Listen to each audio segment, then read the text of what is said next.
Um, my journey into, I work largely at ad agencies. I worked in-house. When I was at Disney, I worked in-house. And when I was at Warner Brothers, I worked in-house. But usually I'm at an ad agency.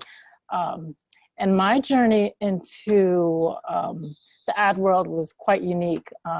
When I went to UCLA, I was pre-med.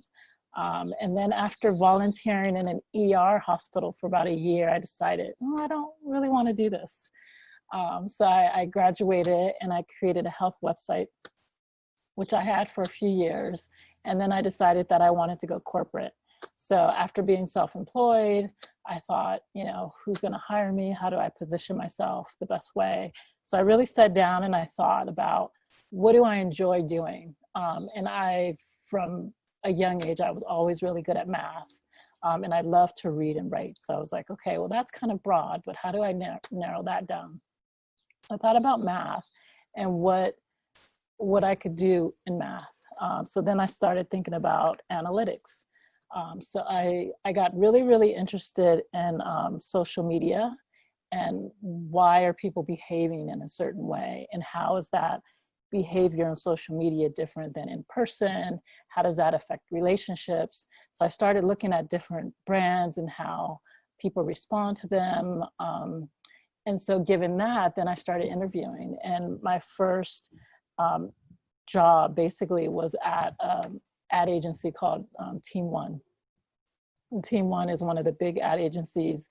They specialize in luxury clients. So immediately I was put on the Lexus account, and I was the only analyst for social media.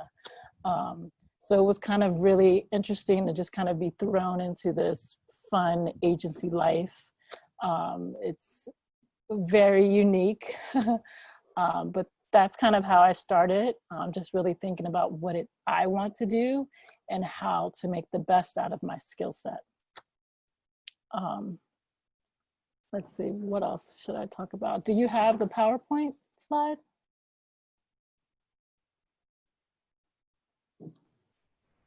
Let's go. Having a little bit of technical issues. I apologize for that. Oh, okay, no worries. So that's what I did. So that's how I entered the agency world, is what I call it.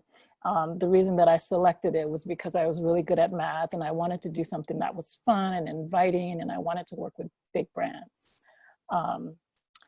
So when I think about what's needed for a job like this as an analyst, you definitely have to be good at math. And when I say good, I don't mean that you have to program. I don't mean that you have to, take lots of statistics courses, but you have to be able to find patterns. So one of the major things that I do, like I may see a campaign that says, oh, audience increased this percentage month over month, or we had a decrease quarter over quarter. What does that really mean? So the top layer is, oh, thank you, I see it now.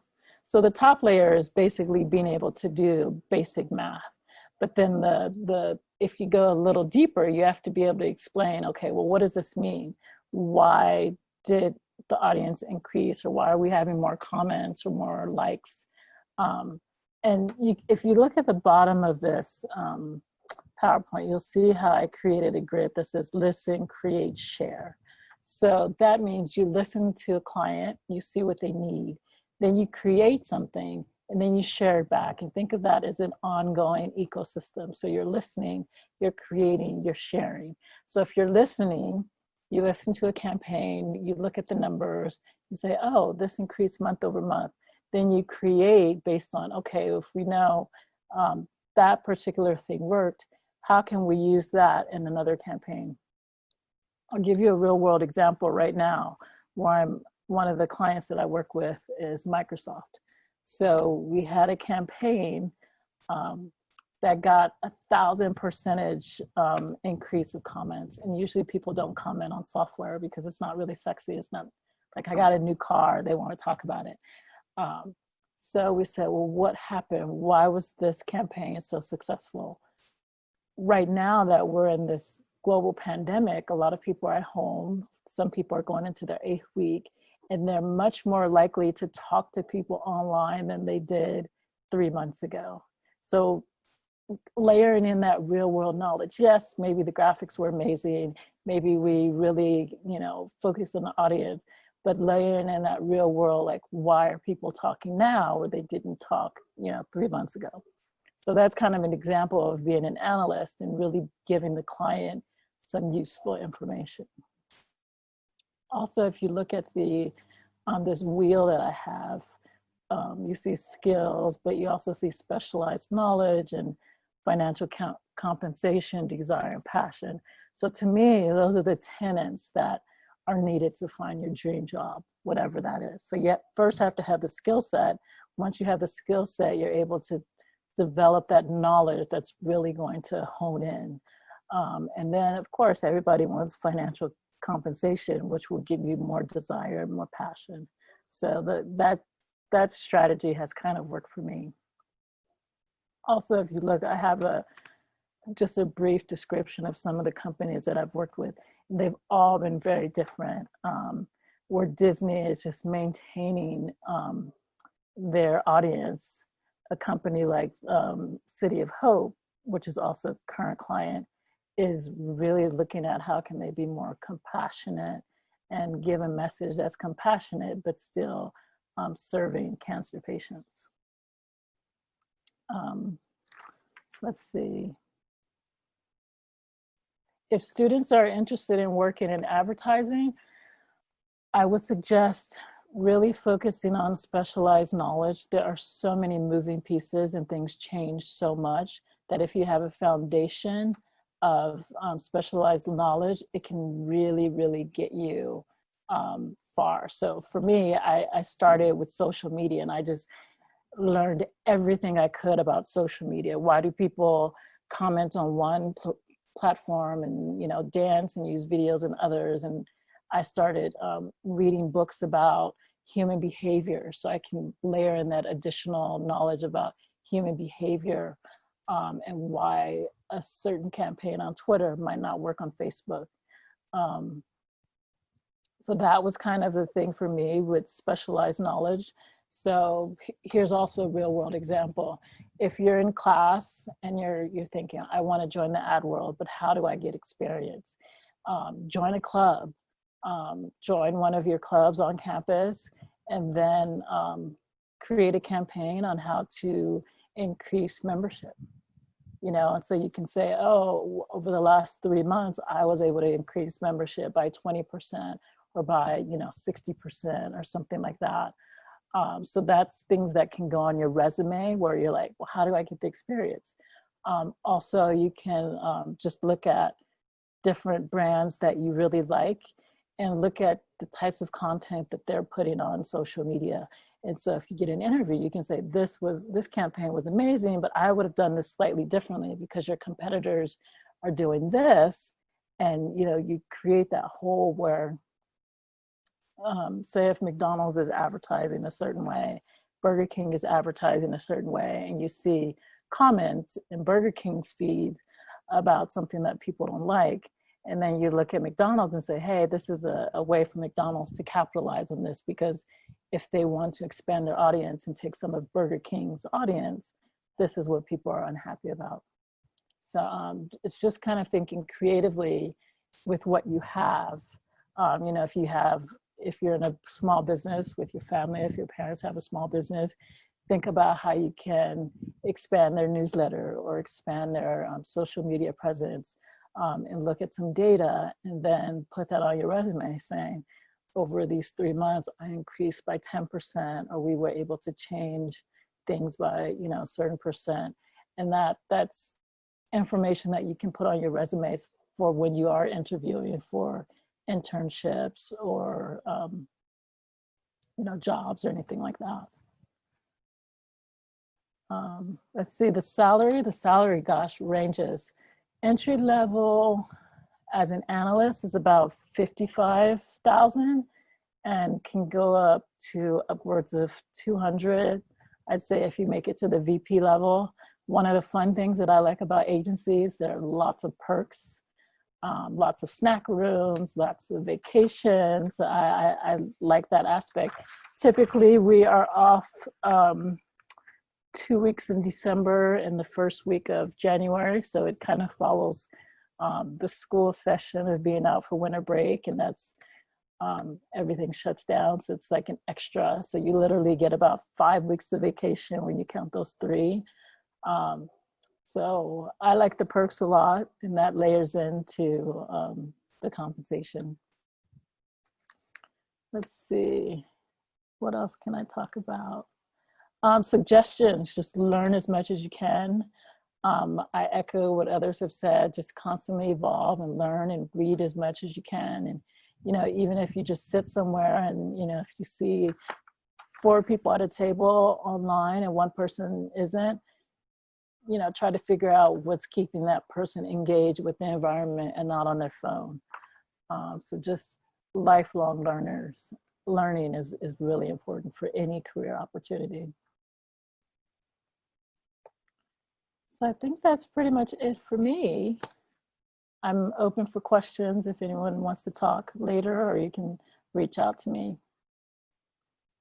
We will have 10 minutes for questions and answers at the end of the panel. So if anybody has any questions for either Raquel, Marco, or Regina, you are able to pose them at the end of the panel. And thank you so much, Raquel, for sharing your wealth of experience and expertise with us. Very grateful. Very grateful to have you with us tonight. Thank you. Okay, so it's my pleasure to now introduce Regina Davonzo. Regina is the top realtor at Deasy, Podley in La Cañada. She worked 3 jobs in high school and various jobs until she became a credit manager. In 1989, she earned her real estate license and started selling homes in La Crescenta and the surrounding neighborhoods. She practiced skills necessary to succeed and continued her education to building a long-lasting and very rewarding business. And I can say from personal experience that Regina is a wealth of information on the field of real estate, and I always defer to her whenever I have questions. So thank you so much, Regina, for being with us tonight. Hi, thank you very much, Anne-Marie. I'm Regina Davonzo, and as Anne-Marie stated, I'm with Deasy Podley. We have been, we're the largest independently owned brokerage in Southern California, and we have just been voted the most innovative real estate company. And today what I'd like to do is talk to you a little bit about real estate and let you know how it works. And I want to inspire you in case you're thinking about going down that path, and to let you know what type of personality it takes and actually the nuts and bolts of real estate and what it takes to be successful. So I've written down some notes here, and I'm going to be putting my glasses on to make sure that I don't miss anything. When I first started out, I was not a top producing real estate agent, and it's not, for most real estate agents, it's not a consistent business. It's usually a struggle for most people. You have to have the entrepreneur type personality to really make this business successful. It is, you got to be self-starter. You're building a business, and it takes long hours. And I know this isn't what you want to hear, but in order to build a business, this isn't a career. This is your own individual business that, yes, you have a storefront with your broker, but you need to bring in your own clients. How are you going to bring in your own clients? I didn't know. You know, I just started reaching out to people that I knew, and some real estate agents make a good living out of just contacting their sphere of influence, but it's a slow process to get up and going. A lot of people want to be in real estate because of what they see on TV, $1 million real estate agent, somebody sells LA, all the home shows, they really glamorize the business. And in this business, you can make as little money with as little work as you want, or you can easily be making $1 million or more every single year. And I know several real estate agents in the area who do make that kind of money. They don't make it just because of the people that they know. They make it for other reasons, and they hone their skills. So yes, you can take your real estate exam, and you can, I'm getting something on the screen. Oh, well, you can take your real estate exam and you can get your license, and you can go to a brokerage and they'll kind of give you some guidance.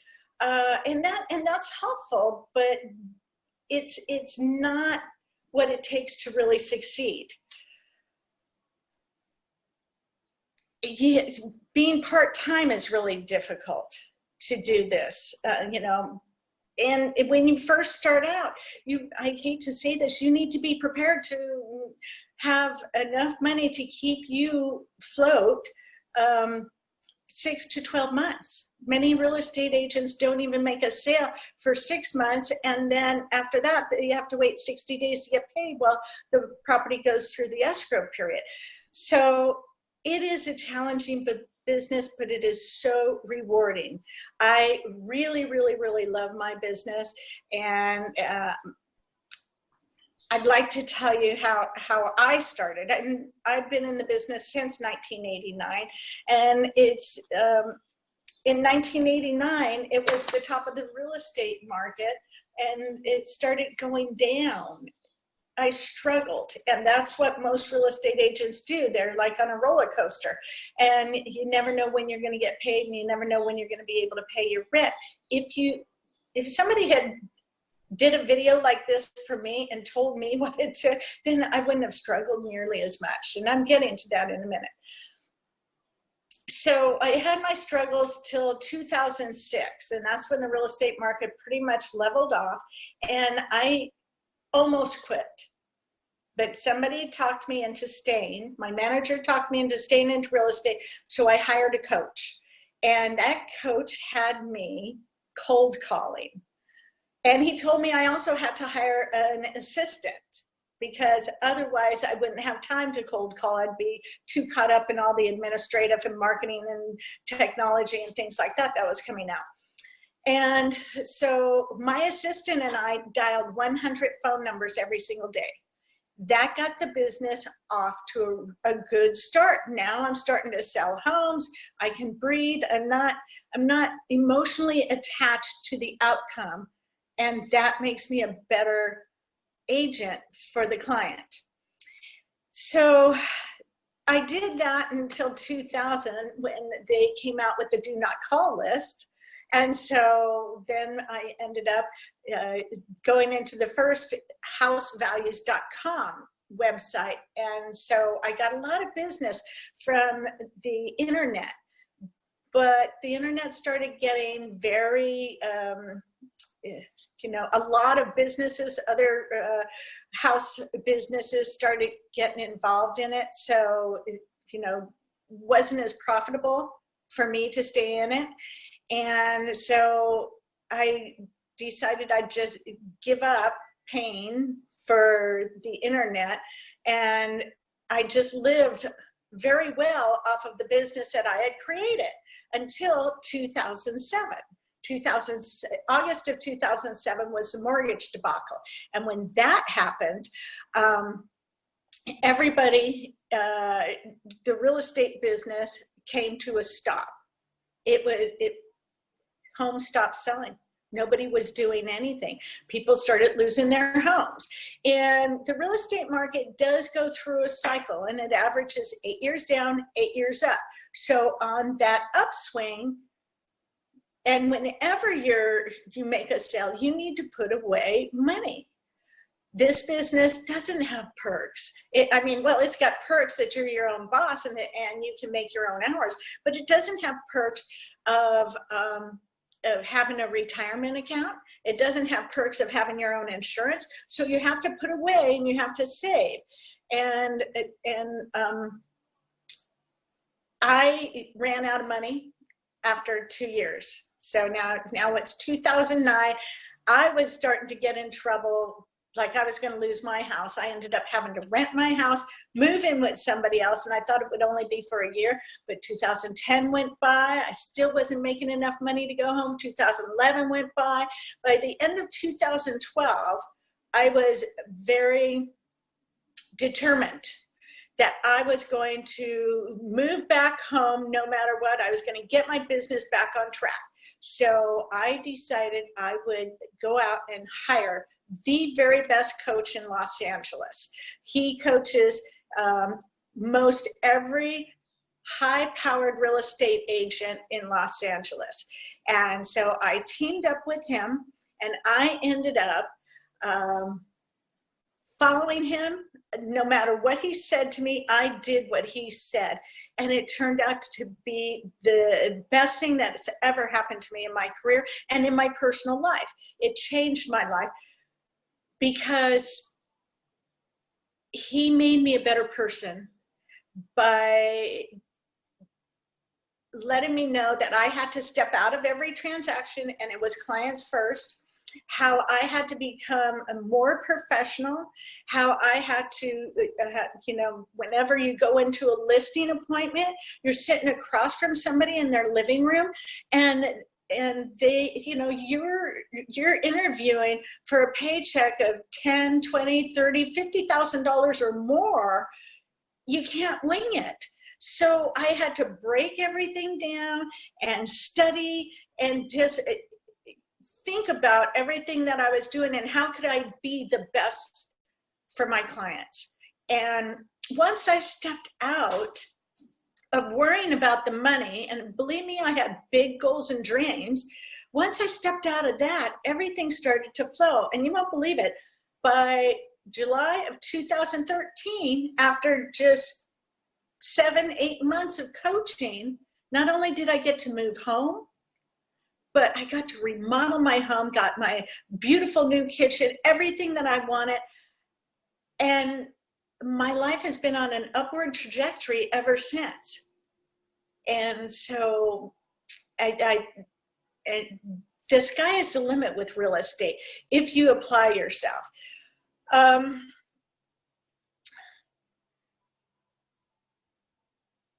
Things that you need to learn.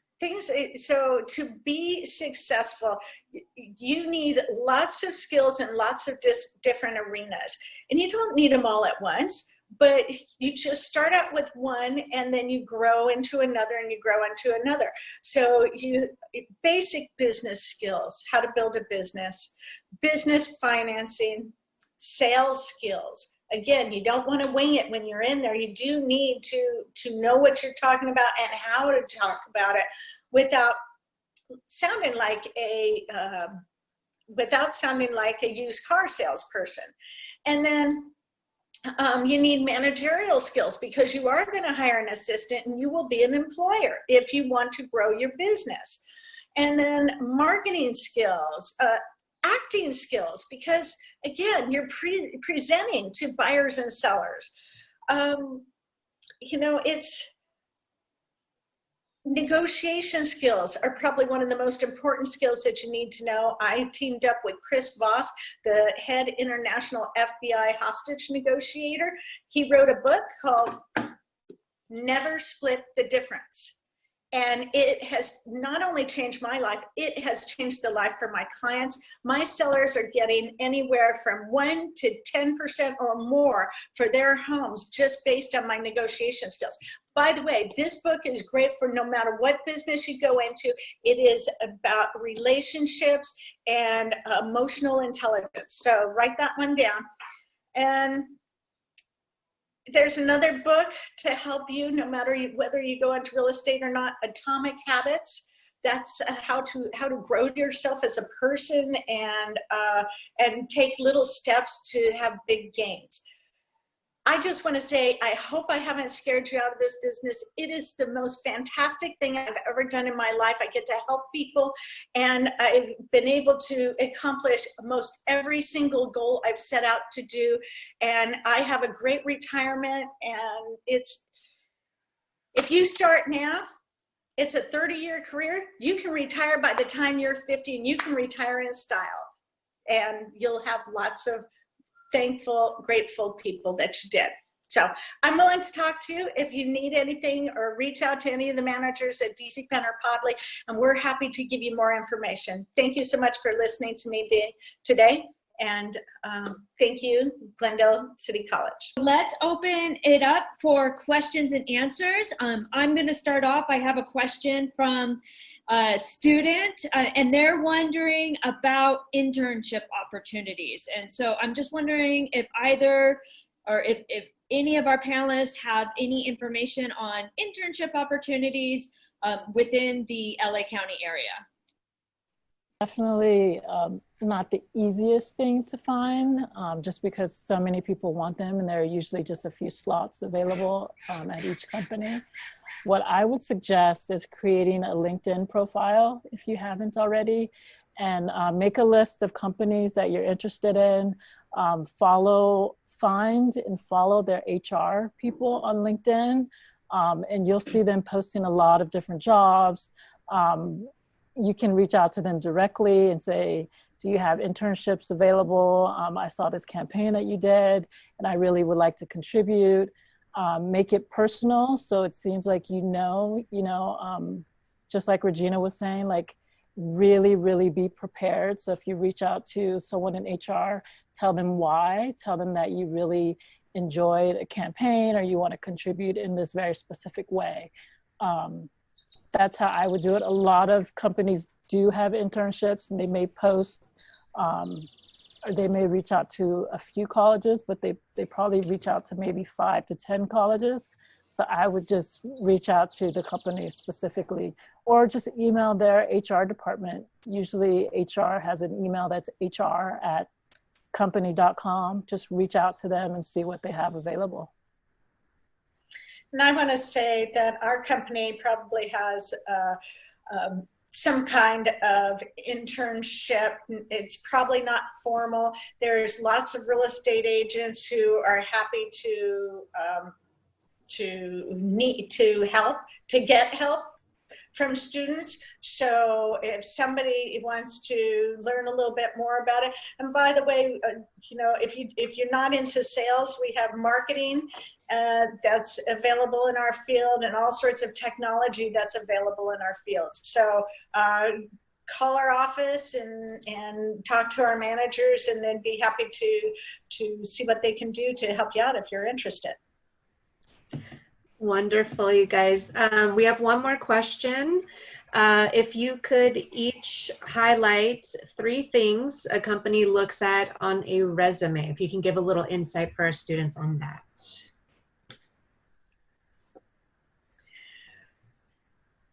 Well, in real estate, I think that a broker is going to look at somebody who is a go-getter, somebody who is going to be enthusiastic and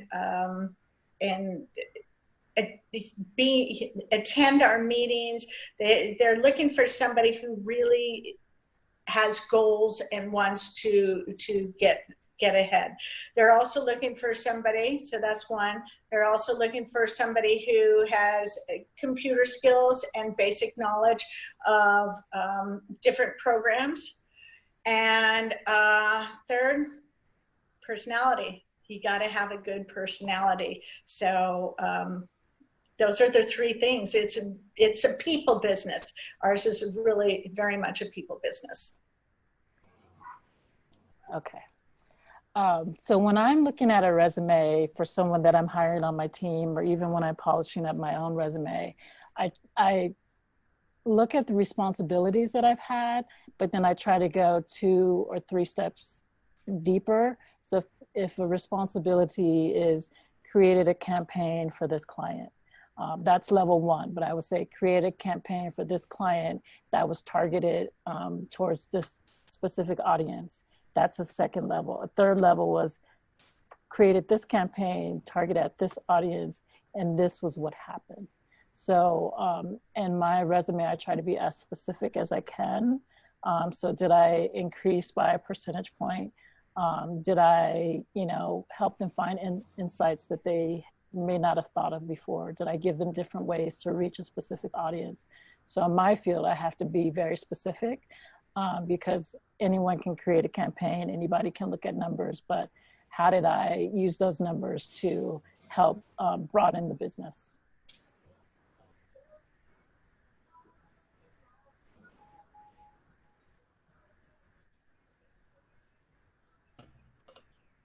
Okay, thank you so much, panelists, for joining us this evening and again, sharing your wealth and expertise with us. It's greatly appreciated. I wish that we could stay on longer, but we are out of time.